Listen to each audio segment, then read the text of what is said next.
ಏನು ಅನ್ಕೊಂಬಿಡಿ, ಶರ್ಟ್ ಎಲ್ಲ ಸ್ವಲ್ಪ ನೆಂದ ಇದೆ, ಜಸ್ಟ್ ಜಿಮ್ಮಿನ ಬಂದೆ. ಸೊ ಇವತ್ತು ನಾನು ಏನು ಹೇಳಕ್ ಬಂದಿನಪ್ಪ ಅಂದರೆ, ನನ್ನ ಲೈಫಲ್ಲಿ ನಾನು ಏನೇನೋ ಟ್ರೈ ಮಾಡ್ಬಿಟ್ಟಿದ್ದೀನಿ.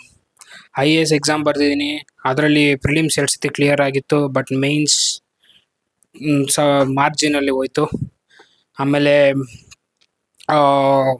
IT ಕಂಪ್ನಿಯಲ್ಲಿ ಇವಾಗ ಸದ್ಯಕ್ಕೆ IT ಕಂಪ್ನಿಯಲ್ಲೇ ಕಂಟಿನ್ಯೂ ಆಗ್ತಿದ್ದೀನಿ. ಆಮೇಲೆ ಸ್ಟಾರ್ಟಪ್ ಮಾಡೋಣ ಅಂತ ಹೋಗಿದ್ದೆ, ಅದು ಆಗಲಿಲ್ಲ. ಫಿಲಮ್ ಇಂಡಸ್ಟ್ರಿಯಲ್ಲಿ ಟ್ರೈ ಮಾಡೋಣ ಅಂತ ಹೋಗಿದ್ದೆ, ಅದು ಆಗಿಲ್ಲ. ಸೊ ಇವಾಗ ಕಂಟೆಂಟ್ ಕ್ರಿಯೇಷನ್ ಫೀಲ್ಡಲ್ಲಿ ಟ್ರೈ ಮಾಡ್ತಾ ಇದ್ದೀನಿ.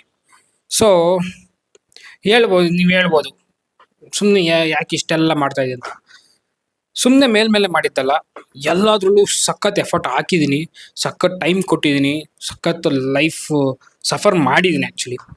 ಸೊ ನಂತರ ಎಷ್ಟೋ ಜನ ಇದ್ದಾರೆ, ಸೊ ಜೀವನದಲ್ಲಿ ಏನೋ ಮಾಡೋಣ ಅಂತೇಳ್ಬಿಟ್ಟು ಜಾಸ್ತಿ ಕಷ್ಟಪಟ್ಟಿರ್ತಾರೆ, ಜಾಸ್ತಿ ಎಫರ್ಟ್ ಹಾಕ್ತಿರ್ತಾರೆ. ಬಟ್ ಕೆಲವೊಂದು ಬ್ಯಾಡ್ ಲಕ್ ಅನ್ಬೋದು, ಅಥವಾ ಸ್ವಲ್ಪ ಎಫರ್ಟ್ ಸ್ಟ್ರಾಟಜಿ ಮಿಸ್ ಆಗೋದಿರ್ಬೋದು, ಅಥವಾ ಕಾಂಪಿಟೇಷನ್ ಜಾಸ್ತಿ ಆಗಿರ್ಬೋದು. ಸೊ ಈ ಥರದ್ದು ಏನೋ ಒಂದಾಗಿ ನಾವು ಅನ್ಕೊಂಡಿದ್ದು ಆಗಾಗ, ಬಟ್ ಅಲ್ಲಿಗೆ ಲೈಫ್ ಮುಗಿಯಲ್ಲ. ಸೊ ಲೈಫ್ ಅಲ್ಲಿ ಜಾಸ್ತಿ ಆಪ್ಷನ್ಸ್ ಇದೆ.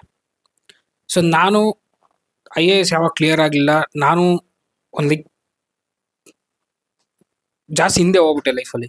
ಸೊ ನಾನು ಯೋಚನೆ ಮಾಡ್ತಿದ್ದೆ, ಇನ್ನೇನು ಮಾಡೋಕ್ಕಾಗುತ್ತೆ, ಎಕ್ಸ್ಪೀರಿಯನ್ಸ್ ಇಲ್ಲ, IT ಅಲ್ಲಿ ಜಾಬ್ ಸಿಗುತ್ತಾ ಇಲ್ವಾ, ಬೇರೆದೇನಾಗುತ್ತಾ. ಸೊ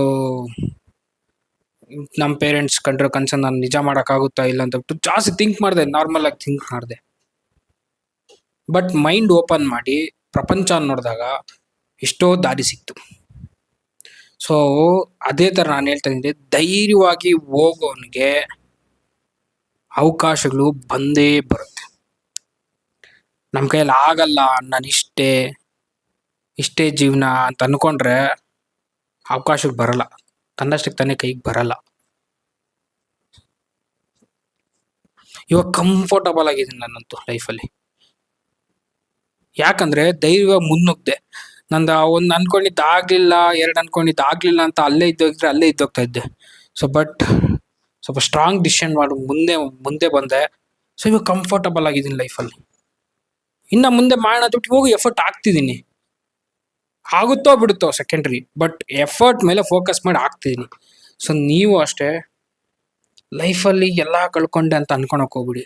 ಎಫರ್ಟ್ ಹಾಕಿ ಧೈರ್ಯವಾಗಿ ಮುಂದೆ ನುಗ್ಗೋನ್ಗೆ ಆಪ್ಷನ್ಸು ಸಿಕ್ಕೇ ಸಿಗುತ್ತೆ. ಟ್ರೈ ಮಾಡಿ.